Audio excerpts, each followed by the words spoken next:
솔로몬은 인류 역사상 가장 똑똑한 사람이었을 겁니다. 하나님께 지혜를 선물로 받았던 사람이니까요. 그 지혜가 얼마나 대단했던지 솔로몬의 지혜에 관련된 이야기가 두 개가 전해지죠. 모두 다 성경에 나오는데 하나는 두 창녀가 같은 기간에 아이를 낳았는데 그 중에 한 창녀가 자기 아이 잠을 자다가 자기 아이 위에 몸이 겹쳐지는 바람에 아이가 숨을 쉬지 못하고 죽게 되자 다른 창녀의 아이를 자기 아이라고 우겼던 그런 이야기. 솔로몬이 재판을 할 때 둘을 반으로 나눠주어라. 서로 부모라 그러니까 엄마라 그러니까 둘을 반으로 하나를 아이를 나눠주어라. 그래서 그렇게 나눠주라고 했을 때 내 아이 아닙니다. 저 아이는 저 여자의 것입니다. 하고서 물러섰던 여자와 그렇게 반으로 나눠주십시오. 똑같이 나눠주십시오 했던 여자. 그래서 솔로몬이 뒤로 물러섰던 여자가 진짜 엄마다. 이렇게 판별했던 이야기가 성경에 나옵니다. 다른 하나는 10장에 열왕기상 10장에 나오는데 스바 여인이 방문한 이야기입니다. 스바라고 하는 곳은 지금의 에티오피아죠. 이스라엘은 이제 지중해 해안가이긴 하지만 아프리카는 아니죠. 그런데 에티오피아는 아프리카의 북부 지방도 아니고 중부에서 약간 위쪽. 굉장히 먼 거리입니다. 스바의 여왕이 그 멀리에서부터 예루살렘까지 찾아오는 특별한 이야기가 성경에 기록되어 있습니다. 그녀가 그 멀리서부터 찾아온 이유가 무엇인가 하면 성경에는 솔로몬의 명성을 들었기 때문이었다 되어 있고 그 명성이 얼마나 대단한 것인지를 시험하기 위해서 찾아왔습니다. 열왕기상 10장 1절부터 2절에 의하면 이렇게 기록되어 있죠. 스바의 여왕이 여호와 이름으로 말미암은 솔로몬의 명성을 듣고 와서 어려운 문제로 그를 시험하고자 하였다. 그래서 예루살렘에 이르니까 수행하는 자가 심히 많고 향품과 심히 많은 금과 보석을 낙타에 실었더라. 그가 솔로몬에게 나와 자기 마음에 있는 것을 다 말하였다라고 되어 있죠. 그 먼 곳에서 올 때 스바의 왕이 수행하는 자들을 심히 많이 데려왔고 향품도 그다음에 많은 금도 보석도 같이 와서 솔로몬에게 도착했습니다. 그런데 솔로몬에게 찾아온 이유가 뭐냐면 명성을 들었기 때문이었다. 시험하고자 찾아왔다. 그렇게 이야기를 하고 있습니다. 그러니까 그 먼 거리까지 솔로몬의 명성이 들렸던 겁니다. 그만큼 솔로몬이 대단한 겁니다. 지금처럼 대중매체가 발달되어서 신문, 방송, 유튜브 등에 의해서 세계의 소식을 잘 알 수 있는 시대가 아니었잖아요. 오로지 소식이라 그런 것은 소문뿐이었는데 그 소문이 천리, 만리, 백만리를 간 겁니다. 당시의 소문은 대부분 장사꾼들에 의해서 전해졌는데 장사를 하던 사람들이 먼 나라에서 무역을 하다가 그걸 가지고 가는 데만 해도 6개월 걸리고 소문 전하고서 오는 데만 해도 6개월 걸리는 그 길을 그 소문을 전한 겁니다. 정말 대단한 거죠. 그렇게 소문이 자자하니까 스바의 여왕이 솔로몬의 명성이 진짜인지 알기 위해서 어려운 문제로 시험해보고 싶어서 찾아온 겁니다. 수영원을 많이 데리고 왔고 그리고 향품과 심이 많은 금과 보석을 낙타에 싣고 그렇게 예루살렘에 와서 자기 마음속에 있는 것을 다 물어보았습니다. 진짠가? 자기가 듣던 소문이 진짠가? 참 재밌는 기사죠. 솔로몬이 어떻게 대답했을까요? 3절에 의하면 솔로몬이 그가 묻는 말에 다 대답하였으니 왕이 알지 못하여 대답하지 못한 것이 하나도 없었더라라고 기록하고 있죠. 어떤 질문을 하든지 간에 그 질문을 다 대답해 주었습니다. 스바 여왕이 찾아왔을 때는 아까 1절에 뭐라 그러냐면 시험하려고 했다 그랬습니다. 그러면 대답하지 못할 것들을 많이 가져왔겠죠.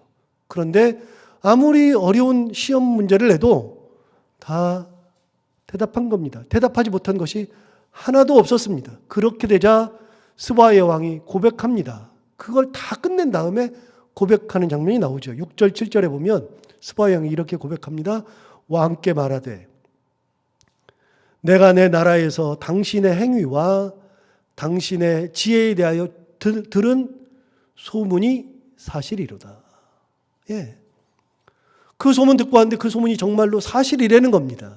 그 나라에서 듣고 왔더니 7절 내가 그 말들을 믿지 아니하였더니 친히 본즉 내게 말한 것은 절반도 못 되니 당신의 지혜와 복이 내가 들은 소문보다 더하도다. 그렇게 들었을 때 정말일까 의심했죠. 그래서 어려운 문제를 가지고 와서 분명히 못 맞출 거라고 생각했는데 와서 해보니까 다 맞추는 겁니다. 그래서 마지막 고백이 뭐냐? 내가 내 나라에서 들은 그 당신에 대한 소문이 절반도 못 된다. 그렇게 얘기하죠. 그곳에서 들은 소문보다도 훨씬 더 더하다는 겁니다. 계속해서 8절과 9절에서 이렇게 고백합니다. 복되도다 당신의 사람들이여, 복되도다 당신의 이 신하들이여, 항상 당신 앞에 서서 당신의 지혜를 들음이로다. 뭐라 그랬냐면 복되답니다. 당신의 사람들이 복되고 당신의 신하들이 복되답니다. 왜? 항상 당신 앞에 서서 이 당신의 지혜를 듣기 때문에. 충분히 이해가 됩니다. 그렇게 듣는 것이 얼마나 행복한 것인지를 자기가 알죠. 복되되는 겁니다. 사실은 자기가 복되다고 말할 만큼 대단한 겁니다. 9절을 보시면 당신의 하나님 여호와를 송축할지로다. 여호와께서 당신을 기뻐하사 이스라엘 왕위에 올리셨고 여호와께서 영원히 이스라엘을 사랑하심으로 당신을 세워 왕으로 삼아 정의와 공의를 행하게 하셨도다. 자, 그 백성과 신하들만 복된 게 아니라 거기서 한 걸음 더 나가서 당신의 하나님 여호와를 송축할지로다. 하나님이 정말 대단하신 분이구나. 당신한테 지혜를 주셨다 그러는데 하나님이 당신을 이 자리에 세우신 거 하나님, 당신을 이 자리에 세워서 당신의 나라를 정의와 공의로 통치하게 하신 것도 하나님, 하나님 참 대단하시다. 송축할지로다. 이렇게 하는 이야기가 열왕기상 10장에 나옵니다. 그만큼 솔로몬은 대단한 인물이었습니다. 이런 이야기는 성경 어느 곳에도 없습니다. 솔로몬만 이런 이야기가 있습니다. 지혜에 관련된 이야기가 두 개가 전해지죠. 솔로몬은 머리가 참 좋았습니다. 감히 그의 머리를 따라갈 수 있는 존재가 아예 없었습니다. 이런 사람이 솔로몬이었죠. 거기에다가 그의 재정도 참 풍부했습니다.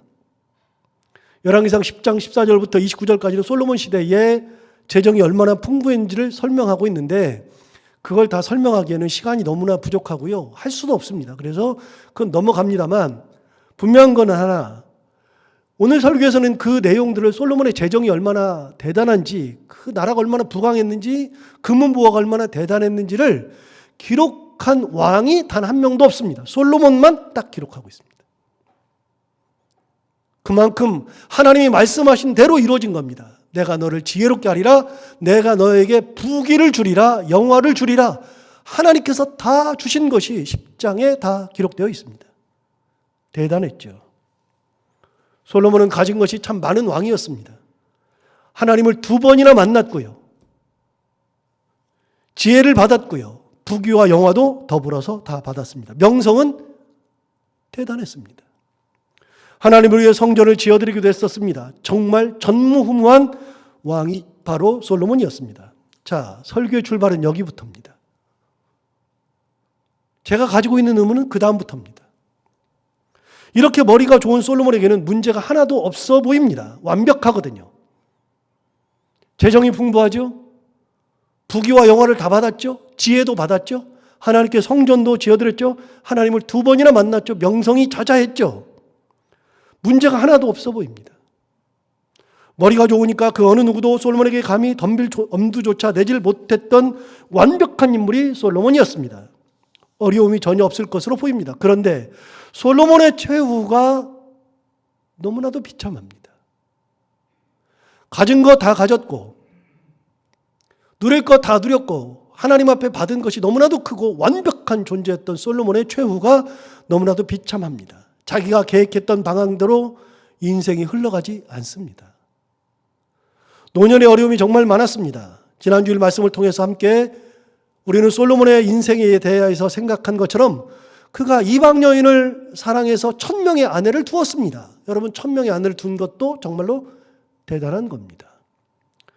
그렇게 하면 그들이 그 1000명의 아내들이 솔로몬의 마음을 돌려서 그들의 신들을 따르게 할 거라고 하신 하나님의 경고가 있었음에도 불구하고 하나님의 경고를 듣지 않았습니다. 그리고 그가 나이가 들었을 때 자기가 정말로 사랑했던 그 1000명의 여인들이 자기의 올무가 되어서 자기를 나락으로 떨어뜨리는 놀라운 반전이 있었습니다. 솔로몬의 가장 큰 잘못은 경고를 듣지 않았다는 겁니다. 하나님의 말씀을 무시했다는 거죠. 그래서 여러분 지난주에 봤던 말씀을 다시 한번 살짝 볼까요? 열왕기상 11장 10절에 의하면 지난주에 이렇게 이야기를 했었습니다. 11장 10절입니다. 왜 12장 10절을 쳐놨어? 11장 10절입니다. 이 일에 대하여 명령하사 다른 신을 따르지 말라 하셨으나 그가 여호와의 명령을 지키지 않았으므로 그랬습니다. 하나님께서 명령했습니다. 이 일에 대하여 명령하셨는데 그럼에도 불구하고 다른 신을 따르지 말라고 하셨는데 그 명령을 지키지 않았다. 11장에서는 정확하게 기록하고 있습니다. 경고를 깡그리 무시했습니다. 여러분 솔로몬이 왕이 될 때를 기억하십니까? 왕이 되어서 기브온 산당에서 1000번제를 드렸던 때를 기억하십니까?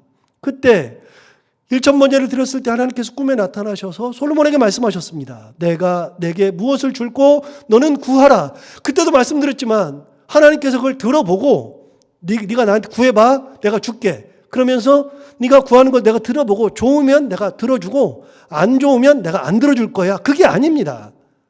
합당하면 들어주고 합당하지 않으면 안 들어주고 그것도 아니었습니다. 하나님께서 내게 구하라. 내가 구한 것을 준다 말씀하셨을 때는 그것이 무엇이든지 들어주겠다는 말씀이죠. 하나님이 준다 그랬으면 주시는 겁니다. 그렇게 말씀하시는 근거가 뭐냐? 솔로몬이 하나님 앞에 그 말씀을 듣고 나서 이렇게 구합니다. 3장 6절을 보면 솔로몬이 이르되 주의 종 내 아버지 다윗이 성실과 공의와 정직한 마음으로 주와 함께 주 앞에서 행함으로 주께서 큰 은혜를 베푸셨고 주께서 또 그를 위하여 이 큰 은혜를 항상 주사 오늘과 같이 그의 자리에 앉을 아들을 그에게 주셨나이다. 하나님 앞에 간구하라 그랬을 때 간구하는 거에 앞서서 이렇게 말했다고 그랬잖아요. 아버지에 대한 평가, 나에 대한 평가를 했는데 뭐라고 평가했느냐? 하나님 아버지, 우리 아버지가 다윗이 성실과 공의와 정직한 마음으로 하나님 앞에서 행했더니 하나님께서 내 아버지에게 은혜를 주시더라고요. 아버지가 은혜 받은 것이 아버지가 잘나서 받은 게 아니라 하나님 앞에서 정직하게 공의롭게 성실하게 살았더니 하나님께서 은혜를 주셨던 것을 솔로몬이 왕이 되었을 때 고백한 겁니다. 자, 여기서 은혜 받는 방법이 나오죠. 은혜는요, 하나님 앞에서 성실과 공의와 정직으로 살아갈 때 은혜가 임하는 겁니다. 다윗이 잘나서 위대해서 대단해서 은혜를 받은 게 아니고요. 하나님을 바라보고 살았을 때 은혜가 임한 겁니다. 솔로몬이 왕이 되어서 처음 하나님 앞에 고백하는 내용이 뭐냐? 우리 아버지를 보니까 하나님 앞에서 그렇게 사니까 하나님께서 은혜를 베푸십디다. 그게 고백의 첫 번째입니다. 두 번째 뭐라고 했느냐? 주께서 또 그를 위하여 이 큰 은혜를 항상 주사 오늘과 같이 그의 자리에 앉을 아들을 그에게 주셨나이다. 무슨 말입니까? 내가 이 자리에 앉은 거는 내가 잘나서가 아니라 내 아버지 다윗에게 은혜를 주신 결과가 내가 여기 있는 겁니다.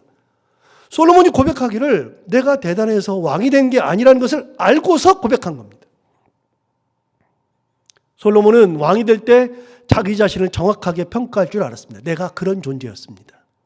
나는 내가 어떤 자격을 갖추어서 왕이 된 것이 아니라 아버지가 하나님 앞에 성실과 정직과 공의로 살았더니 하나님께서 그에게 은혜 주시고 그 은혜의 결과로 나를 여기까지 앉혀주셨다는 것을 알고 있었죠. 그래서 3장 7절부터 9절까지를 좀 더 볼까요? 그럼 이렇게 말합니다. 나의 하나님 여호와여, 주께서 종으로 종의 아버지 다윗을 대신하여 왕이 되게 하셨사오나 종은 작은 아이라 출입할 줄을 알지 못한다 그랬습니다. 주께서 종의 아버지 다윗을 대신하여 왕이 되게 했다는 겁니다. 내가 이 자리에 있는 것은 아버지 대신에 이 자리에 앉은 것은 하나님께서 나를 앉혀주셨다는 것을 안 거죠. 이게 지금 초창기 솔로몬입니다. 그래서 내가 이 자리에 앉아 있는데 내가 너무나 작은 아이입니다. 출입할 줄을 알지 못한다. 이 말을 그때 말씀드렸습니다. 출입할 줄을 알지 못한다는 말은 뭐냐면 내가 이 백성들을 어떻게 다스려야 할지 알지 못한다는 뜻입니다. 너무나 내가 어리니까 백성들을 다스릴 줄을 모른다는 겁니다. 8절이 이렇게 얘기했습니다. 주께서 택하신 백성 가운데 있나이다. 그들은 큰 백성이라 수요가 많아서 셀 수도 없고 기록할 수도 없사오니 누가 주의 이 많은 백성을 재판할 수 있사오리까 듣는 마음을 종에게 주사 주의 백성을 재판하여 선악을 분별하게 하옵소서. 백성이 이렇게 많은데 나는 아이여가지고 다스릴 수도 없고 능력도 없는데 어떻게 다스릴지 모르는데 하나님 내게 지혜를 주셔서 이 많은 백성을 다스릴 수 있도록 선악을 분별하게 하여 주옵소서. 얼마나 대단합니까? 지혜를 달라 그랬잖아요. 얼마나 대단합니까? 그래서 그걸 보고 나서 정확하게 이렇게 얘기합니다. 10절에 이렇게 얘기했습니다. 솔로몬이 이것을 구하매 그 말씀이 주의 말씀에 마음에 든지라 그랬습니다. 솔로몬이 이것을 구했습니다. 그랬더니 그것이 주의 마음에 딱 들었다 말이죠. 제가 생각해도 이런 기도를 한 것은 정말 대단합니다. 하나님 마음에 정말로 꼭 들었을 겁니다. 겸손하잖아요. 자기를 알잖아요. 나대지 않잖아요. 하나님을 바라보잖아요. 하나님의 은혜가 뭔지를 알잖아요. 하나님의 은혜로 내가 이 자리에 서 있는 것을 정확하게 실체를 파악하고 있잖아요. 가끔 보면 자기가 무지 잘난 사람인 줄 착각하는 사람들이 있습니다. 옛날에 어떤 존재였는지를 까마득히 잊고 지금 좀 잘 나가니까 무지 대단한 줄 착각해요. 우리 그런 말 있잖아요. 속담에 개구리 올챙이적 그거 생각 못한다고 지가 올챙이였다는 것을 까먹고 개구리인 줄만 알아요. 지금 잘 나가면 그것이 자기가 무슨 대단한 존재인 줄 알아요. 그런데 사실은 자기는 원래가 왕이 될 수도 없던 존재였습니다. 그런데 여러분 솔로몬은 자기가 왕이 될 때 어떤 존재인지 어떻게 이 자리에 있게 되었는지 자기 아버지가 어떻게 하나님의 은혜를 입었는지를 정확하게 알고 있었죠. 그래서 하나님의 은혜와 자비가 얼마나 필요한지를 하나님 앞에 고백하고 하나님께 지혜를 받습니다. 그리고 그에 더하여 부귀와 영화까지 같이 받았죠.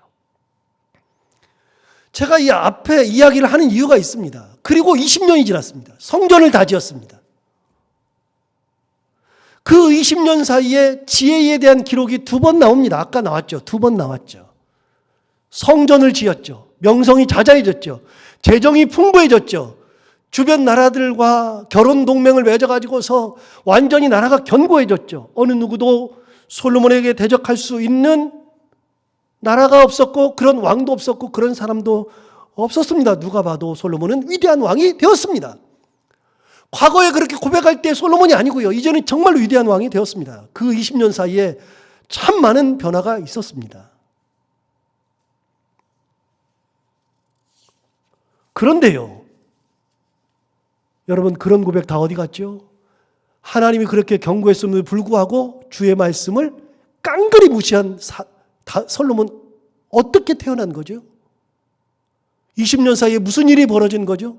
명성은 높아졌고, 돈은 많아졌고, 지혜는 있어졌고, 어느 누구도 대적할 수가 없고, 영화가 있고, 그렇게 대단한 존재가 되었는데 놀랍게도 그 사이에 하나님의 말씀, 하나님의 명령을 깡그리 무시하는 존재가 되어버렸거든요.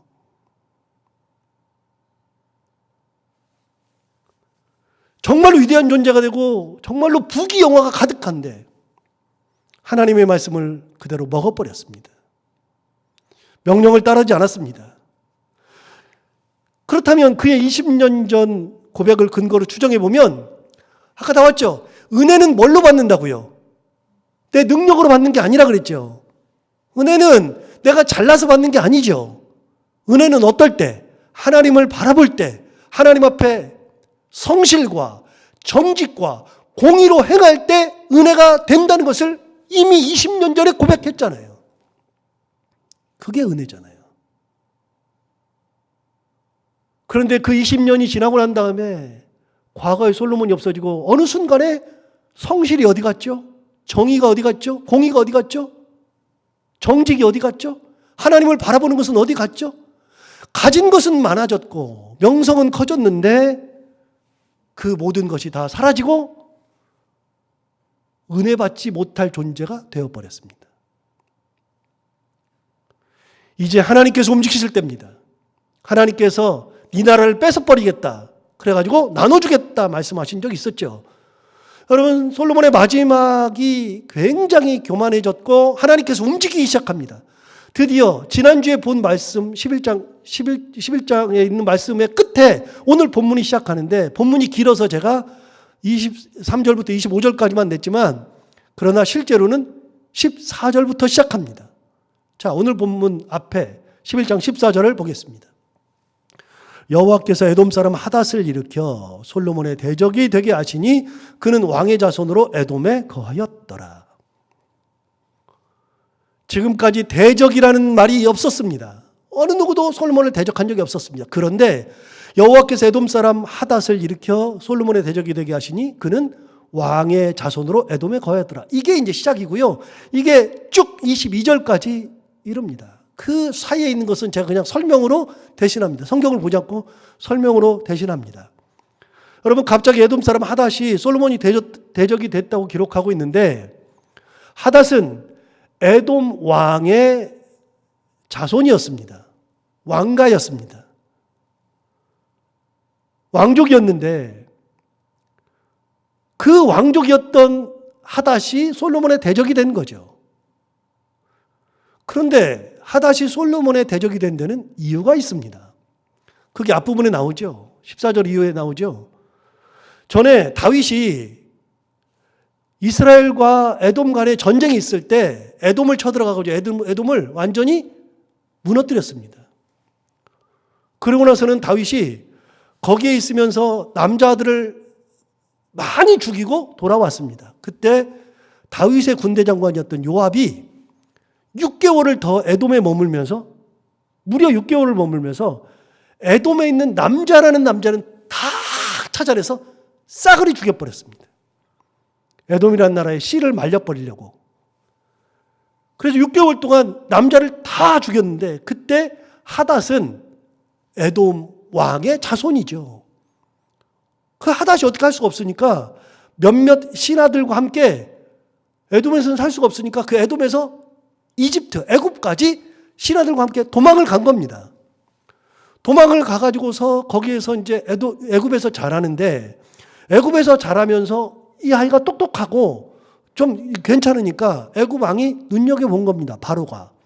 눈여겨보니까 너무나도 괜찮거든요. 그래서 이 아이에게 집도 주고 먹을 것도 주고 토지도 주고 거기에 더해서 자기 부인의 동생 처제까지도 주어서 결혼을 시킵니다. 자기랑 인척관계를 맺습니다. 하닷은 그러니까 도망가가지고 애굽에 굉장히 중요한 인물이 되는 겁니다. 그래서 하닷이 애굽에서 있으면서 복수의 칼날을 갈는 겁니다. 복수의 칼날을 갈면서 기다리고 있는데 다윗이 죽었습니다.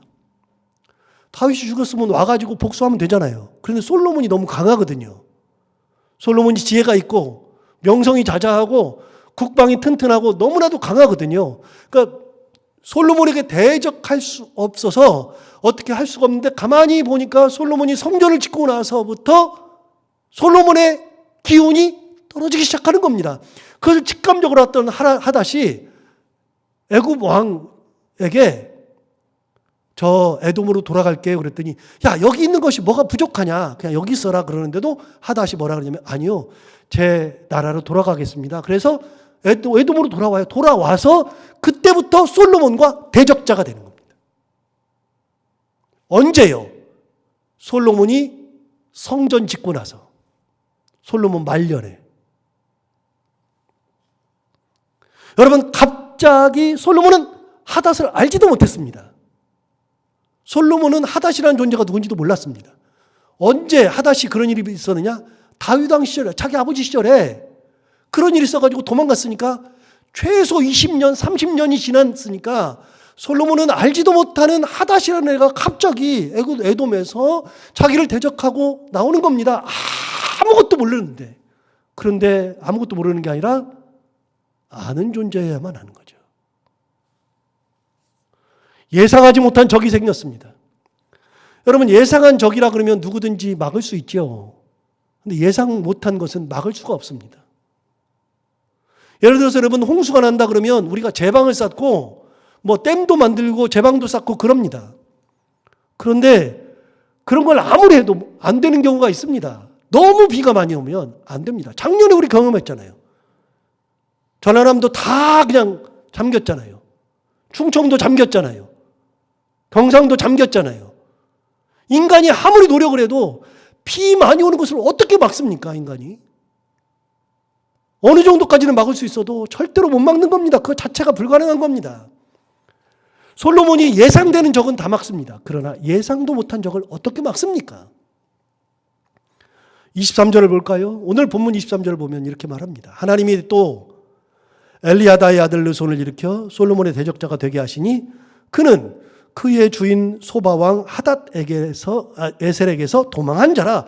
갑자기 또 누가 나오냐면 엘리야다의 아들 르손을 일으켰다. 그래서 솔로몬의 대적자가 되게 하셨답니다. 여러분, 르손은 뭡니까? 르손은 누굽니까? 르손이 솔로몬의 대적자가 된 것도 사연이 있습니다. 24절에 사연이 나오거든요. 24절에 이렇게 말합니다. 다윗이 소바 사람을 죽일 때에 르손이 사람들을 자기에게 모으고 그 무리의 괴수가 되어 다메섹으로 가서 살다가 거기서 왕이 되었더라. 여러분, 이것도 다윗 시대 얘기입니다. 다윗이 소바 왕, 소바는 어디냐면 아람입니다. 저 위쪽 북쪽에 소바와 전쟁을 할 때에 그때 소바 사람들을 다 죽였습니다. 죽였는데 그때 르손이라는 사람이 도망을 해가지고서 자기들 마음에 맞는 무리를 데리고 도망을 해가지고 거기서 무리의 왕이 된 다음에 거기에서 다메섹으로 가서 왕이 된 거예요. 다메섹의 왕이 된 겁니다. 자, 이것도 솔로몬은 알지도 못한 얘기입니다. 그런데 다윗 시대, 아버지 시대에 30년 전, 40년 전 이야기가 갑자기 불거져서 툭 터진 겁니다. 역시 예상치 못한 일이 생긴 겁니다. 어느 날 갑자기 솔로몬의 대적자가 둘이 생긴 겁니다. 위아래에서, 옆에서, 옆구리에서 갑자기 대적자가 생긴 겁니다. 한 번도 그런 적이 없었는데, 그 인생에서 대적자라는 것은 찾을 수도 없었는데 갑자기 대적자가 생겨버린 거죠. 그런데 여러분, 14절과 23절을 읽을 때는요, 굉장히 비슷한 문맥입니다. 14절을 다시 볼까요? 제가 강조해서 읽겠습니다. 여호와께서 에돔 사람 하닷을 일으켜 솔로몬의 대적이 되게 하시니, 23절 볼까요? 하나님이 또 엘리야다의 아들 르손을 일으켜 솔로몬의 대적자가 되게 하시니. 여러분, 두 개 다 뭘 얘기합니까? 두 개 다 누가 대적자를 일으킨 겁니까? 하나님이 일으킨 겁니다. 그때 일어나지 않을 수도 있었는데요, 하나님께서 갑자기 여호와께서 에돔 사람 하닷을 일으켜서 솔로몬의 대적자가 되게 하셨고요, 하나님이 엘리아다의 아들 르손을 일으켜 솔로몬의 대적자가 되게 하셨고요. 둘 다 아무도 예상하지 못했고 그냥 지나갈 수밖에 없었던 그런 일들이 40년, 30년, 40년 지났을 때 갑자기 툭 터진 겁니다. 이 모든 것은 하나님의 작품이었습니다. 하나님께서 그렇게 하신 겁니다. 그래서 여러분 오늘 본문 25절을 보시면 이렇게 말하죠. 솔로몬의 일평생에 하다시 끼친 환난 외에 르손이 수리아 왕이 되어 이스라엘을 대적하고 미워하였더라. 그러니까 솔로몬 말년에는 계속 침공을 받은 겁니다. 그럴 일이 없을 것 같은데 그런 일이 생긴 거죠. 아무도 몰랐는데. 여러분 설교는 저는 이렇게 해서 시작한 겁니다. 도대체 솔로몬이 왜 망했을까? 망할 때 어떤 일이 벌어졌나? 그러면서 결론이 도출되는데 이렇게 되는 겁니다. 여러분 머리 좋으면 뭐합니까? 부귀가 많으면 뭐합니까? 영어가 있으면 뭐합니까? 명성이 자자하면 뭐합니까? 하나님이 떠나시면 끝인데 누구도 대적할 수 없다고 생각했던 그 순간에 대적자가 나왔습니다. 예상치 못한 대적자. 여러분 그러면 답이 없어요. 오늘 설교의 제목을 제가 뭐라고 달았냐면 사면초가라고 달았습니다. 그리고 한문까지 제가 딱 집어넣습니다. 제가 뭐 한문을 잘한다고 자랑하고 싶어서 그런 게 아니고요. 저도 그거 쓸 줄 모릅니다. 잘 쓸 줄 모르는데 인터넷 검색해서 그냥 갖다 붙인 겁니다. 사면초가. 그런데 여러분 우리가 사면초가에 대해서는 알잖아요. 사면초가 뭔지 알잖아요. 그냥 다 막혀 있고 뭐 꼼짝달싹 못하고 뭐 그런 걸 사면초가라 그러는데 이 이야기가 시작된 근거가 있습니다. 역사적 사실이 있습니다. 사면초가라고 하는 것은요. 이 중국의 역사랑 관련이 있는데 우리가 진나라의 황제를 알아요. 시황이라고. 그걸 붙여서 우리가 진시황이라고 그러잖아요. 진시황에 대한 얘기 너무 많으니까요. 뭐 아방궁을 짓고 불로초를 뭐 하고 뭐 토목공사를 하고 도량령을 통일하고 뭐 여러 가지 역사책에서 진시황에 대해서 하는 말은 굉장히 많죠. 그런 얘기를 다 할 수는 없고요. 진시황이 정말 대단한 왕이었습니다. 이제 삼국을 이제 했던 왕 중에 하나고요. 그 진시황이 대단한 왕인데 놀랍게도 진시황이 자기가 진나라를 만든 지 37년 만에 망해버려요. 거의 이제 완전히 망해요. 한 나라에 망하는데요. 그때 진나라의 마지막 말년에 이제 국가의 기운이 이제 줄어드니까 많은 이제 국가들이 막 나라들이 생겨나는 겁니다. 그때 초나라와 한나라가 생긴 겁니다. 그래서 초나라에 우리가 잘 아는 항우, 한나라의 유방이라고 하는 그 왕들이 생긴 거죠. 우리가 그 역사적인 사실은 몰라도 소설책 중에 초한지라고 있죠. 초한지. 초한지는 초나라와 한나라의 전쟁 이야기입니다. 그 소설 초한지. 무협소설 비슷하게 하는데요. 굉장히 재밌는 책입니다. 그 초나라와 한나라 이야기인데 초나라의 항우와 한나라의 유방이 싸우죠. 근데 우리가 잘 아는 사람 중에 항우는 항상 뭐라고 해요? 항우? 장사라 그러죠. 항우는 장사입니다. 굉장히 힘이 강하죠. 항우가 개인적으로 싸움을 해서 져본 적이 없이 엄청난 사람입니다. 골리앗과 같은 사람이죠. 항우가 참 대단한 사람입니다. 그 항우가 이끌던 나라가 초나라고요. 유방은 좀 나약합니다. 그 밑에는 이제 유방 밑에는 한신이라는 충신이 있어가지고 한신이 결정적인 역할을 다 하는데 한신 굉장히 유명하죠. 그런데 유방은 굉장히 이제 나약한 존재 같지만 머리가 좀 비상한 존재이고. 그래서 둘이 이제 전쟁을 계속하는 겁니다. 초한 전쟁을 하죠. 그런데 결국은 누가 이기느냐? 한나라 유방이 이기죠. 마지막 전쟁에서 초나라가 거의 패하고 도망가다가 이제 화친을 맺고 도망가다가 어느 성에 이르렀을 때 한나라의 유방이 한신을 보내가지고 한신이 그 초나라의 군사들을 성을 에워싸는 겁니다. 완전히 에워싸는 겁니다. 전쟁을 하는데 백성들이 이제 군사들이 다 지쳐 있고 뭐 죽음 앞에 있을 때 그래가지고 초나라가 거의 막 전쟁에 질까 말까 이러고 있는 상황인데 그때 한신이 이 전쟁이 끝나지 않거든요. 그러니까 끝날 수 있는 방법이 뭘까 고민하다가 자기 한나라 군사들에게 노래를 가르쳤습니다. 무슨 노래를 가르치느냐? 초나라의 노래를 가르치는 겁니다. 지금 초나라 사람들은 성 안에 있고 한나라 사람들이 포위하고 있는데 한나라 사람들이 초나라 노래를 배워서 초나라 노래를 계속하는 겁니다. 그래서 여러분 사면 초가입니다. 초가라고 하는 것은 초나라의 노래 같자. 노래 같자. 그래서 이 초나라를 둘러싸고 있는 한나라의 모든 군사들이 사면에서 초가를 부르니까, 초가를 하니까 계속해서 초나라를 노래를 부르니까 갑자기 향수병이 생기는 겁니다. 그래서 전쟁을 안 하고 싶은 거예요. 고향 가고 싶은 거예요. 그래가지고서는 완전히 사기가 떨어져가지고 끝나니까 항우가 전쟁이 끝난 것을 알고 더 이상 버틸 수 없다 싶어서 백성들을 다, 여기 군사들을 다 모으고 연회를 베풀죠. 아주 모든 군량미를 다 꺼내라. 뭐 좋은 걸 다 꺼내라 해서 연회를 쫙 베풀어주고 술을 잔뜩 먹이고 뭐 그 성 안에서 전쟁은 이미 잊었고요. 그러고 나서 연회가 끝났을 때 일어나서 자결합니다. 자결하고서 전쟁이 끝납니다. 거기서 나온 단어가 사면초가입니다. 사면에서 초나라의 노래가 불려서 그 전쟁이 끝난 거죠. 여러분, 힘이 세면 이기는 겁니까? 많이 가지면 되는 겁니까? 명성이 자자하면 되는 겁니까? 지혜가 많으면 되는 겁니까? 여러분, 은혜를 받는 것은, 하나님의 은혜 가운데 사는 것은 그런 것과는 아무런 상관이 없습니다. 하나님의 은혜는 하나님 앞에서 정직과 성실과 공의로 살았을 때 솔로몬이 20여 년 전에 고백했던 그 내용이 은혜를 받는 겁니다.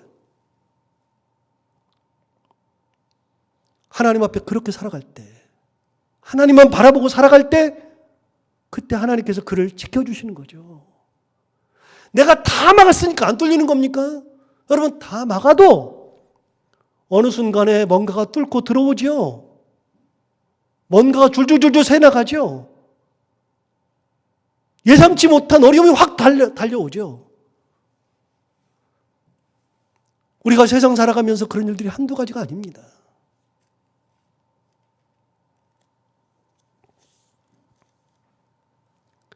저는 솔로몬에게 있어서 가장 위대한 것이 지혜라고 생각하는데 가장 솔로몬에게 있어서 단점이 지혜라고 생각합니다.